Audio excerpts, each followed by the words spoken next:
profondément à vous remercier de votre présence. C'est une émotion et je vous remercie beaucoup.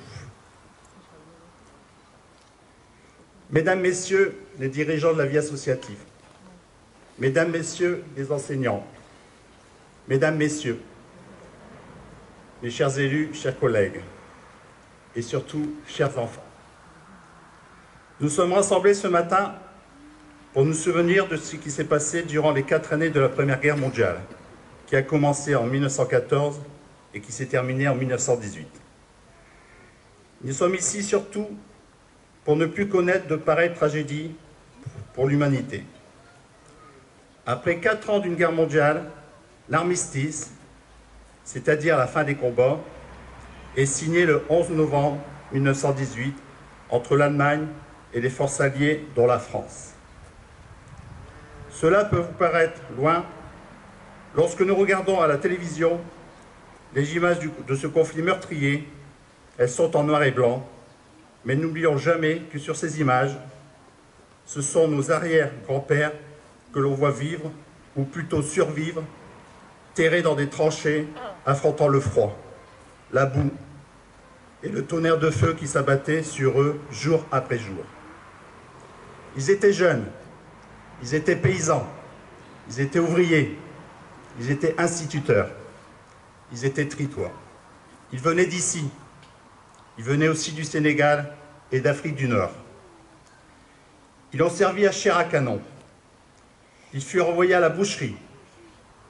Ces hommes, nos arrière-grands-pères qui avaient de la douceur dans le cœur, ont été obligés d'embaucher d'autres hommes avec des baïonnettes accrochées au bout de leurs fusils. Au regard de ces atrocités, certains de ces jeunes sont devenus fous, mutilés, aveugles, gazés, ce que l'histoire a retenu sous l'appellation des gueules cassées. Défigurés à jamais, comme le sol des régions françaises, comme la nôtre, parsemée de trous d'obus, est couverte aujourd'hui de cimetières militaires. Combien d'enfants sont devenus orphelins? Combien de femmes sont-elles devenues veuves? 10 millions de morts, militaires et civils, 20 millions de blessés. C'est le terrible bilan humain de ces 4 années de guerre, synonyme de terribles souffrances. Mais comment en est-on arrivé à cette Première Guerre mondiale? C'est d'abord le nationalisme qui est la cause de ce conflit. Comment ne pas citer Georges Jaurès, qui dénonça avec force ce nationalisme? Et comment ne pas rappeler que Georges Jaurès fut assassiné pour avoir défendu la paix? En 1914, à la veille de la guerre, la question se pose. Quelle puissance dominera le monde et contrôlera ses richesses? En écho à cette question, comment ne pas citer aussi Anatole France, qui écrivait « On croit mourir pour la patrie, on meurt pour les industriels ». Pendant ces 4 années de guerre, alors que les hommes s'entretuaient, les femmes travaillaient dur dans les champs ou à l'usine. Elles furent aussi, et ne l'oublions pas, les victimes de la guerre. Aujourd'hui, l'Allemagne et la France sont en paix.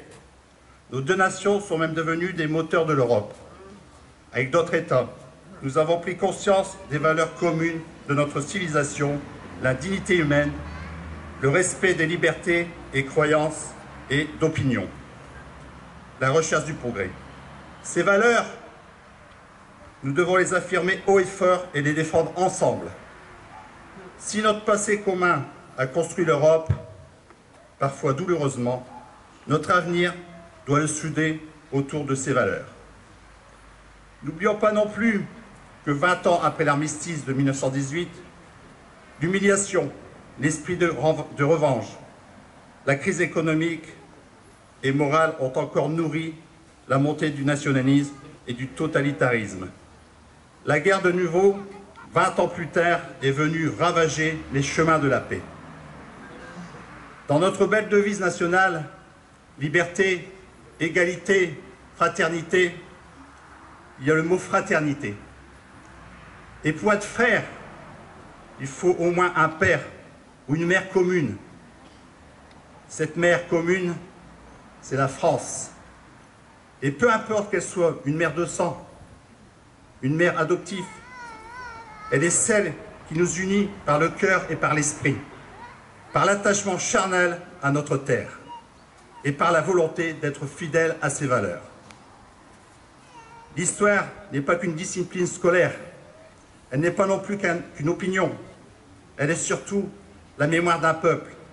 Et un peuple sans mémoire se laisse guider comme un enfant sans repère ni expérience. Alors plus que jamais, restons attachés à notre histoire et continuons à perpétuer la mémoire. Vive l'amitié entre les peuples, vive la paix, vive la France!